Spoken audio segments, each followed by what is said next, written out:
Displacement by Hurricane Maria could impact where some electors cast their ballots in 2020 election.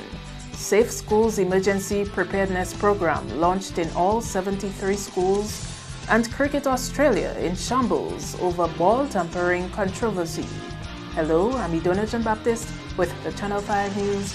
Details of these and other stories coming up.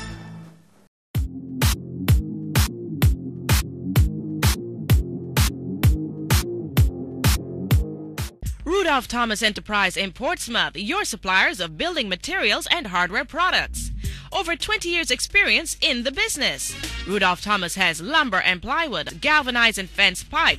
Check out Rudolph Thomas for ceramic and vinyl floor and wall tiles, nails, nuts and bolts, paint and painting supplies. And check out their line of electrical and hand tools. Go now to Rudolph Thomas on 1240 Bay Street in Portsmouth. Welcome back. Site clearing was due to begin in Cassibruce on Monday and in Dalis this Wednesday as government makes good on its promise to provide housing post-Hurricane Maria. Government rolled out its housing project for the East on Friday, with the Prime Minister saying that Cabinet made a deliberate decision to focus on the East as they were among the worst hit by Hurricane Maria. In the East, the 4 constituencies in the East, in this contract we're talking about 400 apartment units. And you here in Dalis and Laplane, I believe you will receive about 133 or 135 of those in the first instance. So 135 families soon will have a new home given to them by the government of Dominica to house their families in a safe place. The World Bank, as you know, has given us $115 million US. And 15 million US of that is grants, which means you would have to pay it back. And the government, the cabinet, has decided to set aside 40 million US, which is 104 million EC dollars, to go to housing, to build more homes for people. Because the intention of the government is to build about 5,000 homes in Dominica to ensure that every one of us, irrespective of our station in life, can have a house or a home to call our own. The launch of this new housing project for Laplane and Dalis comes just 6 months after Hurricane Maria. These houses are expected to be resistant to both hurricanes and seismic events. It's all part of government's pledge to build the world's first climate-resilient nation. The project will consist of a mix of housing construction solutions, that is both individual homes and apartments. The Prime Minister says apartment complexes will be built as it's critical to guard against turning all agricultural land into housing land. Because the homes we are building in Belleville-Chopin for the residents of Piritsavan and Pishler, we had to acquire over 43 acres of land. And when you look at these lands, it is really agricultural lands. You know, gentle sloping.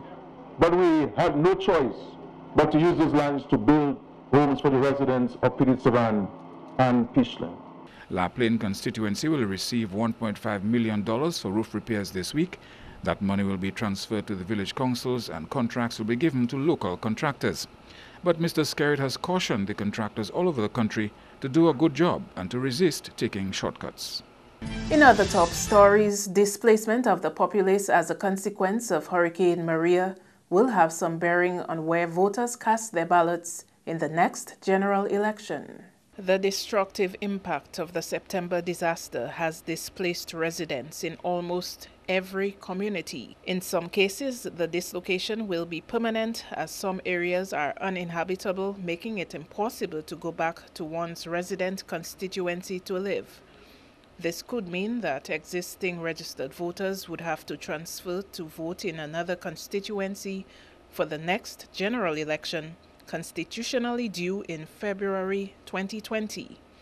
Chief Elections Officer Ian Anthony says that process is done through the registration officer for the relevant constituency under the House of Assembly Elections Act. While there is a displacement, it's important to remind electors that unless they are resident in their new location for 6 months and more, they cannot vote in that new location. So in your example, you're registered in Salisbury, but you're living in Roseau. To transfer from Salisbury to Roseau, you would have to be living in Roseau for at least 6 months. So one would have to re-register in that other constituency? Not so much re-register, but basically you're transferring. That is done through the assistant or registering officer in the constituency as well. Like I said, they are like our officers in the field, so that information will be brought to them. They would do the documentation, the forms and all that stuff, and send it to the office. The office does the processing. A final preliminary election register was issued in January this year. 71,037 electors are registered as of March 26, 2018. So the process is ongoing. In fact, if somebody just turned 18, and if they so desire, they can register to vote. What will happen is that when we produce the next preliminary list by the end of September 2018, once that person registered before that time, their name will appear on that list. So it is a dynamic process ongoing, and like I said, people get on, people get off. 72,533 people voted in the 2014 general election. That was an increase from 67,233 voters in the 2009 general election. As of the May 2011 census, Dominica's population stood at 71,293. Anthony says the voters list comprise of the names of electors living here and overseas who are registered to vote. The Commission has always said that the electors list is not meant to be reflective of the population. For one thing, you do have people on the list who reside overseas. So that in itself would account for a difference between the population on the ground and the numbers you see on the electors list. Dominica will have to respond to the challenge of addressing mother-to-child transmission with a greater effort as it prepares to receive funds for HIV elimination.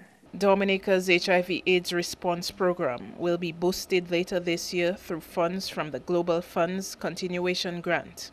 Project coordinator of the OECS HIV/TB Elimination Grant Program has advised that Dominica can strengthen services for prevention of mother-to-child transmission of HIV and syphilis from that funding mechanism. So why is the grant important? It's important because our objective is more or less to reduce the disproportionate burden of HIV and TB on key populations. We want to focus on eliminating TB and AIDS in the region by 2030. We also want to strengthen efforts to have Dominica in particular move towards the elimination of mother-to-child transmission of HIV and syphilis. Antigua and St. Kitts have done that. I think Dominica is in a great position.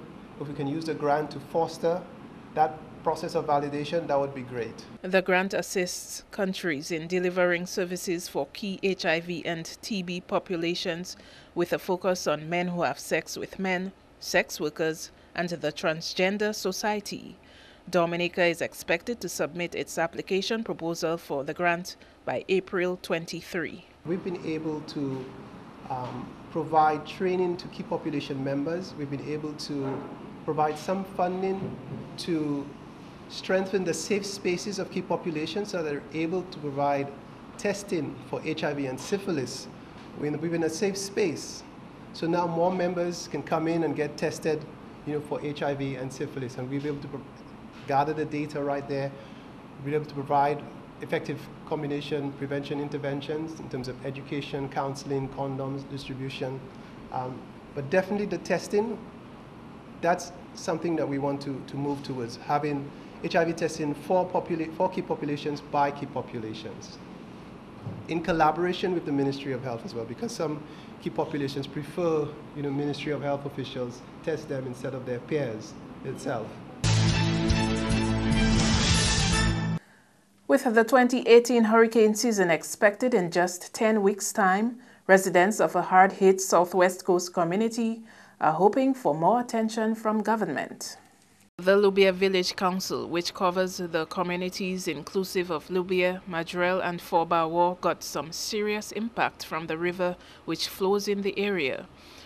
Chairperson of the council, while appreciative of the river dredging and restoring road access to 15 homes, says there are more improvements she would like to see in that area.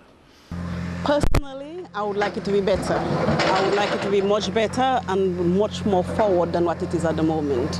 I would really do like it better, but then we're not in control.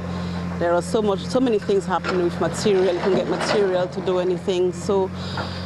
But we have to get on and we have to look forward. Now the hurricane season is less than 3 months away. How prepared would you say your community is for the 2018 hurricane season? That is a big problem because we don't know what's going to happen in the future and we have to be prepared. So we would like to see that people in the constituency, in the area are able to have their roofs on, at least have their roofs on, and their houses are safe again. Government Senator Jaiziah Benoit assured residents that government would take the necessary steps to help in their recovery efforts.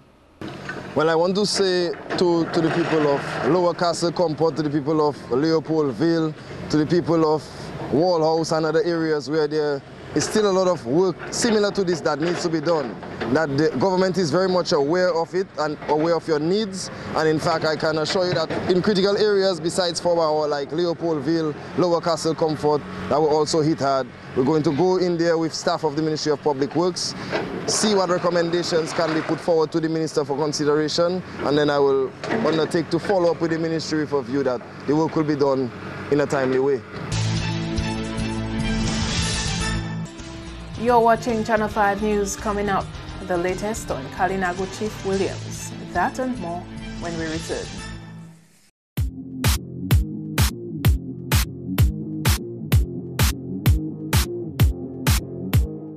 Do you need more cash for that home improvement? Then come to Fast Cash, where we give you more. At Fast Cash, our customers get more funds and more time to repay. But wait, can't come to us? We'll come to you, and our mobile officer will get you on your way. Small businesses, consumers, and taxi owners. Fast Cash has more for everyone. Simply call or visit any of our locations for more. Smarter, faster, better. Fast Cash. Terms and conditions apply. Thanks for staying with us. Dominica has launched the Safe Schools Emergency Preparedness Program for all 73 schools on island. Andrea Louis has that story. The Disaster Preparedness Program will ensure the country's education system is prepared for disaster both on the local and national levels. At a launching ceremony on Monday, Minister for Education Peter Sergent said all Dominicans need to get on board with the country's thrust towards developing climate resilience. Climate resilience, my friends, cannot be left only to Prime Minister Roosevelt's carrot, who has so far proven to be truly an inspiring champion of our efforts to make Dominica stronger in light of the growing threats posed by changing weather patterns. Instead, it must become a national focus. And the Ministry of Education is indeed proud to play a key role in this country's climate resilience thrust. UNICEF and Israel Aid are spearheading the implementation of the Safe Schools Emergency Preparedness Program. What we want to do is work in disaster risk management. Why we talk about disaster risk management and not disaster risk reduction? Because we cannot reduce the risk. For sure we will face another hurricane. When? We don't know. Hopefully in 10, 20 years. But we should be able to be ready to protect our schools. Yes, as the PS mentioned, the architecture, the construction codes are important, but they are not the only thing. We need to be able to take small actions at our schools, involving our students and our community to protect the school and to ensure that the schools are back on business as soon as possible, because the school has a key role to protect the children. This is a critical component of the Safe Schools initiative under the Ministry of Education and the Caribbean Disaster Emergency Management Agency SIDEMA framework. Climate change raises a lot of uncertainty for us, and we need to pay more attention to it, as it will make things more and more difficult for us. Today is about how we in education build resilience. What does resilience look like or feel like for us in education? Resilience could be only about, or it's not only about investing in greener technologies and ways to mitigate and adapt to climate change, but more especially, it is about investing in disaster risk management. Dominica is receiving technical support from the Trinidad-based Cocoa Research Center as it continues to revive the cocoa sector. Project coordinator of the CRC, Karen Lillam, told Channel 5 News the institution is guiding the Dominica Export and Import Agency, DEXIA, on how best to prioritize support for the sector post-Hurricane Maria. She recently attended a cocoa development consultation with producers and support organizations where several key actions were identified. 60% of cocoa estates were devastated, while 40% of the productive capacity of the sector needed immediate rehabilitation. The center is poised and capable of supporting that activity through the ministry, and we have a working relationship with the ministry, Dominica, to not only identify some of the germplasm that should be rehabilitated, but possibly to provide additional planting material or to support the ministry in their grafting and rapid recovery process. I could at this point say that Dominica is one of 10 countries across the world that produces fine or flavored cocoa, which draws premium in the export market. So it is prudent that Dominica, in its recovery process, especially for agriculture, to ensure that entrepreneurs and the business sectors back up and earning foreign exchange would look at the cocoa industry. The Cocoa Research Center is a department of the University of the West Indies St. Augustine campus, and it is responsible for maintenance of the International Cocoa Gene Bank with 2,500 varieties. And Member of Parliament for the Salibia constituency, Cassius Daru, is assuring the Dominican public that Kalinago Chief Williams is not gravely ill.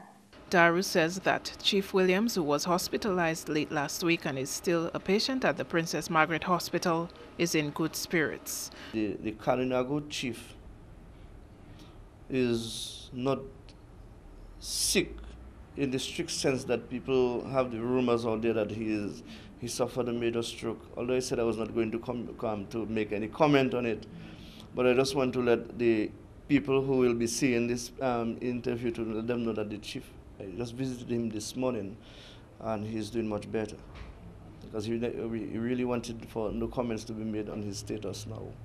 But I just want to ask the public to keep him in our prayers as the chief. From what I understand, he may have suffered a minor stroke. Daru also confirmed that government will lend support to Chief Williams should the need arise. Chief is okay.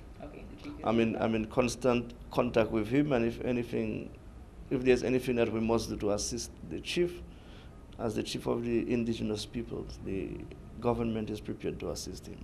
Williams was voted in as Kalinago chief for the second time in July 2014. That's news. Sports is next with Kenny Williams.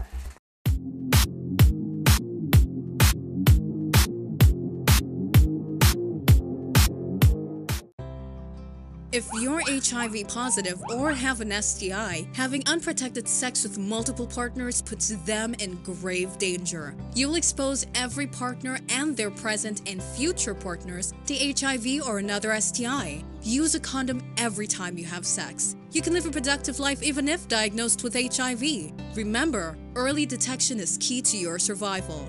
Be responsible, protect yourself and others. Help stop the spread of HIV and other STIs.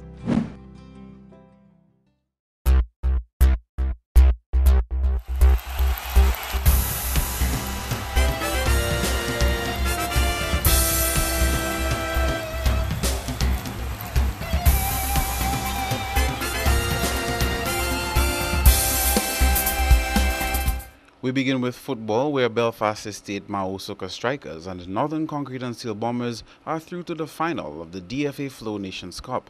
On Saturday, Mao defeated Petro Caribe 4-3 on penalty kicks after their game ended 1-1 at regulation time. Meantime, on Sunday, Bombers had home advantage to score a final qualifying 5-4 against Exodus Football Club. The game went to penalty kicks after the teams played to a goalless draw. The final of the DFA Flow Nations Cup is expected to take place in the next 2 weeks. Meantime, there was one win and a draw in the DFA Under-15 girls competition on Saturday. In Game 1, Central Tornadoes edged out Southern Alpha Warriors 1-0 in the first match at Stock Farm Complex. Sierra Coffee scored the lone goal for Tornadoes. In the other match, East Jaguars and North Blazers played to a goalless draw. Next up, Afghanistan completed a come-from-behind win to take the 2018 ICC World Cup qualifiers by 7 wickets against West Indies on Sunday. The Windies elected to bat first and was bowled out for 204 in 46.5 overs. Rovman Powell helped boost the score with 44, while Shimron Hetmeyer assisted with 38. Mujib Rahman went through the Windies batting lineup to take 4 wickets for 43 runs. Set 205 to win, Afghanistan paced themselves to 206 for the loss of 3 wickets in 40.4 overs. Mohammad Shahzad scored 84, while Ramat Shah 51 to put their team in a dominant position.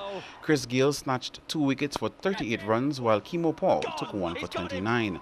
Meantime, West Indies skipper Jason Holder says despite losing to Afghanistan in the final, there are still some positives he could take from the tournament. Throughout the entire tournament, we had outstanding performers. We had 3 century makers, Chris Gill, Shimron Hetmeyer, and Rovman Powell. We had a couple 5-wicket hauls, myself, Carlos, and then Kimar Roach was outstanding. He wasn't fit, or fully fit, throughout the entire tournament, and they really put up his hand and bowled us into strong positions with the new balls. It was outstanding. It was a total team effort, both on and off the field.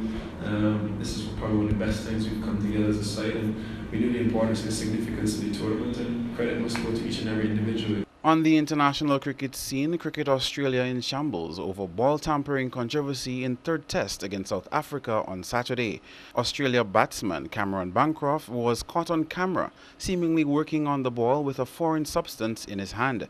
In a desperate tactic, bowlers would rough up the ball, hoping the umpire would replace it with another which could offer some reverse swing. Later that day, Australia's captain Stephen Smith came out and said it was planned by the team's on-field leadership group. As a result, Smith was banned for 1 test, while Bancroft was given 3 demerit points and fined 75% of his match fee after accepting the level 2 charge. Smith stepped down as captain for the remainder of the Cape Town Test. David Warner was also removed as vice-captain, while Tim Payne was appointed captain in the interim. I've just had discussions with the match officials, and I've been charged with attempting to change the condition of the ball. It didn't work. The umpires didn't obviously change the ball, but I guess once I was, sighted on the screens, and having done that, I came it quite a lot, and that obviously resulted in me shoving it down my trousers. Ball tampering is nothing new in Test cricket and has been seen in 1994 with Michael Atherton, Tendulkar in 2001, and du Plessis in 2016. What has stunned the cricket world this time was the degree of planning, which Smith says did not involve their coach, Darren Lemon. The leadership group knew about it. We spoke about it at lunch, and I'm not proud of what's happened. It's not within the spirit of the game. My integrity, the team's integrity, the leadership group's integrity has come into question, and rightfully so. It's not on. It's certainly not on, and it won't happen again. I can promise you that under my leadership. The coaches weren't involved. It was purely the players and the leadership group that came up with this. In the end, South Africa won the 3rd Test by 322 runs. Final scores: South Africa 311 and 373, Australia 255 and 107. With this win, South Africa led the series 2-1. And 10 athletes to represent Dominica at the 2018 Flow Curved Games. Donaldson Mahote will compete in the 100 and 200 meter events. Floyd Pond 100 meters, Jonathan Mills high jump, Keon Burton javelin, Joshua Sejean the 100 and 200 meter sprints, Trinise Hamilton shot put and discus, Fanny Gregoire Globinski 3000 meters, Keva Pear 800 meters, Thea George the double sprints, and Natalie Roberts. The team will be accompanied by coaches Charles Joseph and Melissa Alfred, as well as delegates Philip White and Godwin Dorset. Meantime, President of Dominica Amateur Athletics Association says limited knowledge on things track and field locally undermines its importance here. His comments at a Flow DAAA press conference on Saturday. Our population is not very informed on what is track and field, what is high-performance sport. They are not very informed. And I believe we have to spend more time to try to get them the knowledge and the information which is required for them to move on and for them to make proper decision on the behalf of their children, on the youth of which they are supposed to serve. As we look forward to this year's Character Games of performing well, this team, we are very much concerned of what is going to come in the future. And we are without a track, and I believe it is so important that Dominica would have to have a track, that we would be able, really be able to showcase the talent of Dominica. Meanwhile, Flow representative Fredina Frampton noted her company's third-year sponsorship of the competition speaks volumes of their commitment to promoting the region's top athletes in track and field. Flow, of course, is the title sponsor of the Flow Curved Games, and this is actually the third year that we are sponsoring the games. It is actually the third year of our 3-year partnership, but I'm sure we're going to try our best to make sure that that partnership continues so we can continue to provide that platform for the young athletes, not only in Dominica, but in the Caribbean. We continue as a company to invest in sports in the Caribbean by supporting the games. I think the Curved Games is very, very important, and it is because of that importance and that significance to the development and the recognition of our athletes in the region. That is why, you know, as a company, Flow saw the need to get closer to the Curved Games and being the headline presenting sponsor. The Dominica athletes can be seen in action on www.flowsports.co or via the Flow Sports app on Google Play Store or the Apple App Store. The team leaves for the 2018 Flow Curved Games this week. The competition is scheduled to run between March 30 and April 2 in Bahamas. That's all the sporting highlights for now. I am Kenny Williams. Join us next time.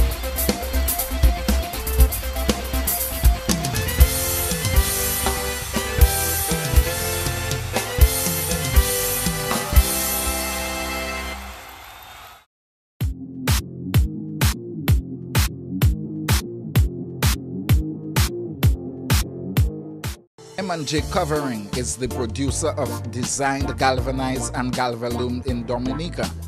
They design to your specifications, color and length, 4 styles of galvanized and galvalume pre-painted roofing sheets as requested, and supply all your galvalume accessories. M&J Covering helps you control spending and reduce waste. At M&J Covering, they are also equipped to build your roof to precise standards anywhere on island. So come to M&J Covering at 1 Mile in Portsmouth or call 445-5001-275-5003 today. To end the news, the headlines again. Displacement by Hurricane Maria could impact where some electors cast their ballots in 2020 election. Safe Schools Emergency Preparedness Program launched in all 73 schools, and Cricket Australia in shambles over ball tampering controversy. Feel free to contact us at news@marpin2k4.com. You can also access our past newscasts on our YouTube channel. On behalf of the entire production team, I am Idona John Baptist. Thanks for watching. Join us again tomorrow.